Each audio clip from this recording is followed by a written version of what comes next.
તરફ અમદાવાદમાં વધતા કોરોના કેસ ચિંતા વધારી છે। ખાનગી અને સરકારી લેબમાં કોરોનાના ટેસ્ટિંગમાં વધારો થયો છે। ટેસ્ટિંગ માટે રોજના 20થી વધુ દર્દીઓ જે છે તે આવી રહ્યા છે। વૃદ્ધોને વાયરલ ઇન્ફેક્શન હોય તો માસ્ક પહેરવા માટે અપીલ કરવામાં આવી રહી છે। WHOએ નવા વાયરસને અંડર મોનિટરિંગ જાહેર કર્યો છે। VUM વેરિયન્ટ હાલ અંડર મોનિટરિંગમાં છે। વાયરસ સામે તકેદારી રાખશો તો બચી શકાશે। આ તમામ જે તકેદારીરૂપ પગલાં લેવાની વાત AMA દ્વારા કરવામાં આવી છે। કોરોનાના લક્ષણોમાં કોઈ ફેરફાર નથી, પરંતુ લક્ષણ લાગે તો ટેસ્ટ કરાવવા જરૂરી છે। હા, ટેસ્ટિંગ ચોક્કસથી વધ્યા છે।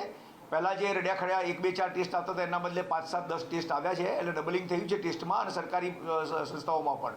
પરંતુ આપણે જે છેલ્લો અનુભવ હતો એના પછી આપણી પાસે અત્યારે ખૂબ રોબસ્ટ ઇન્ફ્રાસ્ટ્રક્ચર છે। આપણી પાસે ઢગલાબંધ લેબોરેટરીઝ છે પ્રાઇવેટમાં અને સરકારી સંસ્થાઓમાં। આપણી પાસે બેડની અવેલેબિલિટી છે અને આપણા ડૉક્ટરો એના માટે સજ્જ છે। એટલે કોઈ ચિંતાનું કે પેનિકનું કારણ નથી બનતું। જે લોકો વડીલો છે, જે લોકો બીજી બીમારીથી પીડાય છે, એ લોકો ભીડભાડની જગ્યાએ જાય ત્યારે ચોક્કસ માસ્ક પહેરે, કારણ કે માસ્ક એમને પ્રોટેક્ટ કરશે। દરેક માણસે માસ્ક પહેરવાની કે વેક્સિન લેવા દોડવાની જરૂર નથી।